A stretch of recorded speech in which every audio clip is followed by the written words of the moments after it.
Price जब भी आप ट्रेंड में मूव कर रहा होता है तो उसके हाई हायर हाई और उसके लो हायर लो बना के जा रहा होता है। ऐसे ही डाउन ट्रेंड में मूव करते वक्त high lower high and low lower लो बना के जा रहा होता है। बट अप ट्रेंड में जब ये हायर हाई बनाना बंद हो जाता है एंड डाउन ट्रेंड में जब ये लोअर लो बनाना बंद हो जाता है तो वहां से प्राइस रिवर्स हो सकता है, इसका इंडिकेशन हमें मिलता है। और उसके बाद अप ट्रेंड में प्राइस आगे जाके हायर लो को एक बार अगर ब्रेक करके नीचे आ जाता है तो अप ट्रेंड डाउन ट्रेंड में कन्वर्ट हो चुका है, इसका कंफर्मेशन हमें मिलता है। ऐसे ही डाउन ट्रेंड में प्राइस अगर आगे जाके लोअर हाई को एक बार अगर ब्रेक करके ऊपर आ जाता है तो डाउन ट्रेंड अप ट्रेंड में कन्वर्ट हो चुका है, इसका कंफर्मेशन हमें मिल जाता है। तो अभी मैंने आपको जो समझाया इसे कहते हैं प्राइस एक्शन से मार्केट स्ट्रक्चर को आइडेंटिफाई करना।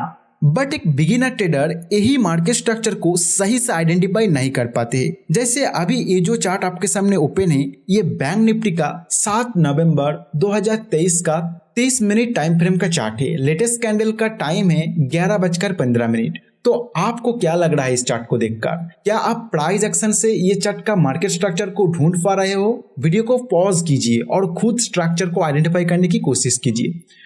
तो देखिए, ये प्राइस लगातार हायर हाई और हायर लो बनाते हुए जा रहा है। इस जगह पे ये हायर हाई बना नहीं पाया और लेटेस्ट कैंडल हायर लो को ब्रेक करके नीचे आ गया। तो ऑब्वियसली यहाँ ये अप ट्रेंड को चेंज करके डाउन ट्रेंड में आ चुका है और एक अच्छा सेल साइड सिग्नल भी दे चुका है। बट उसके बाद अब देखोगे प्राइस लगभग उसी एरिया से सपोर्ट लिया और एक स्ट्रॉन्ग अप मूवमेंट करके अपने अप ट्रेंड को कंटिन्यू करने लग गए। तो यहाँ पे ऐसा होने का दो कारण हो सकता है, एक मार्केट स्ट्रक्चर फेल हो गया, दो मार्केट स्ट्रक्चर को हमने गलत पढ़ लिया। तो हमारे सामने ये जो चार्ट है इसमें मार्केट स्ट्रक्चर फेल नहीं हुआ, मार्केट स्ट्रक्चर को गलत तरीके से आइडेंटिफाई किया गया है। और एक बिगिनर जो प्राइस एक्शन से नया नया मार्केट स्ट्रक्चर को आइडेंटिफाई करना सीख रहे हैं वो मार्केट स्ट्रक्चर को सही से पढ़ नहीं पाते और ऐसा गलती करते रहते। तो इसी वीडियो के अंदर आपको मार्केट स्ट्रक्चर आइडेंटिफाई करने का एडवांस तरीका सिखाया जाएगा और लास्ट में ये चार्ट का मार्केट स्ट्रक्चर सही से पढ़ के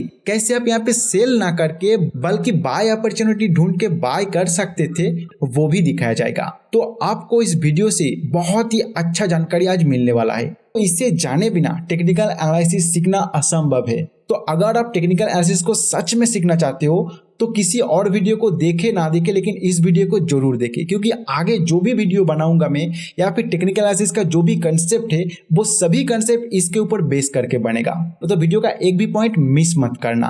अगर वीडियो का अंत तक आपको लगे कि कुछ सीखने को ना मिला है, बेकार गया टाइम, तो इस वीडियो को डिसलाइक करके चला जाना।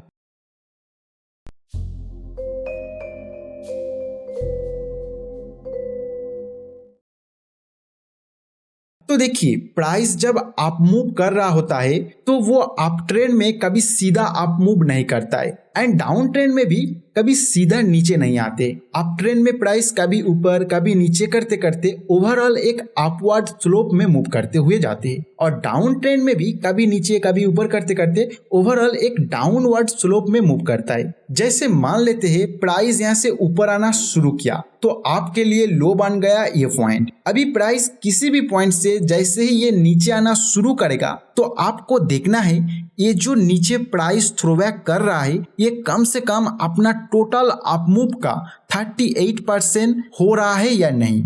और ये आप देख सकते हो फिबोनाची रिट्रेसमेंट टूल से, जो आगे मैं आपको दिखाऊंगा। अगर ये कम से कम 38% मूव कर लिया तो आपके लिए ये हाई पॉइंट मिल गया। तो आपके सामने अभी ये एक लो पॉइंट और ये एक हाई पॉइंट है। ध्यान रखना प्राइस अभी भी हायर लो नहीं बनेगा। फिर प्राइस मान लेते हैं किसी एक पॉइंट से ऊपर जाके इस हाई को ब्रेक करके क्लोज कर रहा है तो यहाँ से जो लो बना के आया वो आपके लिए अभी बनेगा हायर लो। और ये जो पॉइंट हाई को ब्रेक करके क्लोज किया इसे कहते हैं बोस यानी ब्रेक ऑफ स्ट्रक्चर। इसके बाद प्राइस अगर फिर से किसी पॉइंट से थ्रोबैक करके नीचे आ रहा है और वो अभी अपने टोटल रिसेंट मूव का कम से कम 38% हो रहा है तो ये एक हायर हाई बन जाएगा।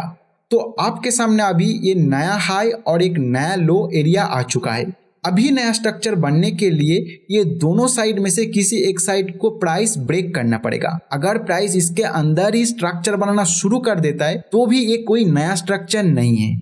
फिर अगर ये अपसाइड ब्रेक कर जाता है तो ये बन जाएगा ब्रेक ऑफ स्ट्रक्चर, और जो लो बना के आया है वो बन गया नया हायर लो। फिर जिस पॉइंट से टोटल रिसेंट मूव का कम से कम 38% थ्रोबैक कर देगा वो पॉइंट बन जाएगा न्यू हायर हाई। आपके सामने फिर से एक नया हाई और एक नया लो आ गया। अगर ये अपसाइड फिर से ब्रेक कर जाता है तो ये एक नया ब्रेकअप स्ट्रक्चर क्रिएट हो जाएगा और एक नया हायर लो बन जाएगा। अभी मान लेते ये प्राइस अभी टोटल मूव के 38% थ्रोबैक किए बिना ही यहाँ कुछ टाइम ट्रेड कर रहा है, तो आपके लिए यहाँ कोई नया स्ट्रक्चर नहीं बनेगा। फिर अगर ये इस एरिया को ब्रेक भी कर रहा है तो भी ये कोई नया स्ट्रक्चर नहीं बनेगा, क्योंकि अभी भी ये अपने इसी स्ट्रक्चर को कंटिन्यू कर रहा है। जब तक ना कोई हायर हाई डिफाइन हो रहा है तब तक ये अपने इस स्ट्रक्चर को कंटिन्यू करेगा। जैसे ये सन फार्मा का 7 नवंबर 2023 का 30 मिनट चार्ट है, इसको देखिए। ये यहाँ अप मूवमेंट के दौरान थोड़ा टाइम यहाँ बिताया, थ्रोबैक भी किया, बट अपने टोटल रिसेंट मूव का 38% थ्रोबैक नहीं किया और फिर से ब्रेकआउट कर गया। तो यहाँ कोई नया स्ट्रक्चर नहीं बना, वो वही स्ट्रक्चर को कंटिन्यू कर रहा है। और इस तरह का सिचुएशन अगर आपको चार्ट के ऊपर दिखने को मिल रहा है तो इसका मतलब यहाँ बायर्स बहुत एग्रेसिव है और प्राइस को स्ट्रॉन्ग ऊपर ले जा रहा है। ऐसा सिचुएशन में गलती से भी सेल साइड के लिए कोई भी ट्रेड नहीं लेना आता है। और फिर जिस भी टाइम ये अपने इस टोटल मूव के कम से कम 38% थ्रोबैक कर रहा है उस टाइम एक नया हायर हाई बन जाएगा और आपको अभी ये रिसेंट एक हाई और लो भी मिल गया। अभी अगर प्राइस ये रिसेंट हाई लो के बीच में ही कुछ टाइम ट्रेड करता ही रह जाए तो इसे अप ट्रेंड के साइडवेज प्राइस कहते हैं। जैसे उसी सन फार्मा चार्ट को देखिए, एक नया हायर हाई बन जाने के बाद साइडवेज में आ गया है, मतलब यहाँ पे किसी भी तरह का नया मार्केट स्ट्रक्चर क्रिएट किए बिना ही प्राइस मूव कर रहा है। यहाँ पे ट्रेड कैसे लेना है मैं अभी आपको वो नहीं सिखा रहा हूँ, आपको अभी मैं मार्केट स्ट्रक्चर को सही से आइडेंटिफाई करना सिखा रहा हूँ। तो मेरे साथ इसको सही से पहले सीख लीजिए, फिर मैं आगे जब मार्केट स्ट्रक्चर के हेल्प से ट्रेड कैसे लेना होता है सिखाऊंगा तो वो आप इजीली कैच कर पाओगे। तो पहले इसको अच्छे से सीख लीजिए। फिर आप यहाँ पे देखिए, प्राइस अगर इस हायर हाई को एक बार ब्रेक करके क्लोज कर जाता है तो यहाँ पे एक मार्केट स्ट्रक्चर का नया ब्रेकअप स्ट्रक्चर क्रिएट हो जाएगा एंड एक नया हायर लो हमारे सामने आ जाएगा। इसके बाद जैसे ही ये अपने टोटल मूव के 38% थ्रोबैक होगा तो एक नया हायर हाई भी हमारे सामने आ जाएगा। अभी ये recent higher high and higher low के लेवल हमारे सामने आ चुका है। अभी प्राइस मान लेते हायर लो को ब्रेक करके नीचे क्लोज कर गया तो इसे मार्केट स्ट्रक्चर का CHOCH चोंच यानी चेंज ऑफ कैरेक्टर कहा जाता है और इससे पता चलता है कि ये जो अप ट्रेंड चल रहा था ये रिवर्स होके प्राइस डाउन ट्रेंड में जा सकता है। और जिस पॉइंट से इस टोटल डाउन मूव का कम से कम 38% प्राइस पुल बैक कर लेता है तब मार्केट स्ट्रक्चर का वहां एक नया लो क्रिएट हो जाता है। और अगर इस लो को भी ब्रेक करके प्राइस नीचे आ जाता है तो यहाँ पे इस पॉइंट पर लोअर हाई क्रिएट होगा एंड जहाँ पे ये ब्रेक किया वहां डाउन साइड के लिए बोस यानी ब्रेकअप स्ट्रक्चर बनेगा। अभी हम अप ट्रेंड के इस कंसेप्ट को समझने के बाद हमारे बैंक निफ्टी का उस एग्जाम्पल में इसको अप्लाई करके देखते हैं। तो यहाँ आप देखोगे लो बनाया, जैसे ही ये 38% थ्रोबैक हो गया तो ये एक हाई बन गया, उसको ब्रेक करते ही हायर लो क्रिएट हो गया और ये ब्रेकअप स्ट्रक्चर क्रिएट हो गया। उसके बाद प्राइस यहाँ 38% रिट्रेसमेंट किया ही नहीं और ब्रेकआउट हो गया, मतलब ये स्ट्रक्चर अभी भी कंटिन्यूएशन में जा रहा है। और जब इस जगह पे इस तरह का एक स्ट्रॉन्ग नेगेटिव कैंडल बनाया जिसे देख के ज्यादातर beginner trader sell side trade कर लेते, वो अगर मार्केट स्ट्रक्चर को सही से समझता तो वो कभी भी यहाँ सेल नहीं करता, क्योंकि रिसेंट इस अप मूव में प्राइस बहुत ही स्ट्रॉन्ग ऊपर आया है और अभी भी ये 38% थ्रोबैक नहीं हुआ, मतलब ये रिसेंट मूव अभी भी कंटिन्यूएशन में है। और दूसरा, जिस एरिया में ये सेल सिग्नल जनरेट किया उसका ठीक नीचे पहले बायर और सेलर फाइट किया और स्ट्रॉन्ग ब्रेकआउट भी दिया था, तो इस एरिया से फिर से प्राइस ऊपर लेने का चांस बहुत ज्यादा है। तो ऐसे आप मार्केट स्ट्रक्चर का मदद से सेल साइड ट्रेड करने से खुद को बचा सकते थे। लेकिन जब ये कैंडल बन गया तो हम यहाँ बाय ट्रेड कर सकते थे, क्योंकि प्राइस जहां से लो बना के आ रहा है वो इस टोटल मूव का 38% थ्रोबैक हो गया था। तो यहाँ एक हायर हाई हमें मिल गया था और ये एक स्ट्रॉन्ग सपोर्ट एरिया से बाउंस करके ऊपर आ रहा है और अभी भी मार्केट स्ट्रक्चर के हिसाब से प्राइस अप ट्रेंड में ही है। तो ये फिर से अपने ट्रेंड को कंटिन्यू करने का चांस दिखाई दे रहा था।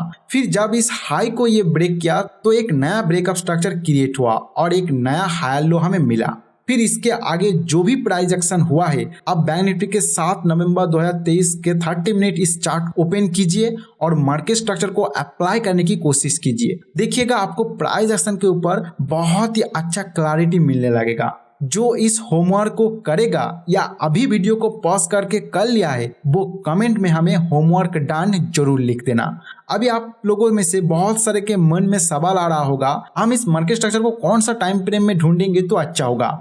तो देखिए, ये आप जिस भी टाइम फ्रेम में ट्रेड एनालिसिस करते हो उसी में अप्लाई कर सकते हो, लेकिन मैं पर्सनली इंट्राडे के लिए 15 मिनट चार्ट पर अप्लाई करता हूँ और 1-2 दिन पोजीशन को अगर होल्ड करना है तो 30 मिनट चार्ट पर अप्लाई करता हूँ और 2 से 10 दिन अगर होल्डिंग करना है मतलब शॉर्ट टर्म ट्रेडिंग के लिए मैं 1 डे चार्ट पर इसे अप्लाई करता हूँ और 1 से 2 महीने के लिए मतलब पोजिशनल ट्रेड के लिए मैं 1 वीक कैंडल टाइम फ्रेम में इसे यूज करता हूँ। और इस मार्केट स्ट्रक्चर आइडेंटिफाई मेथड सभी मार्केट में काम करता है, जैसे Nifty, bank Nifty, stocks, forex, crypto, commodity, जिसमें भी लिक्विडिटी इशू नहीं है उसी में ही आप इसको अप्लाई कर सकते हो।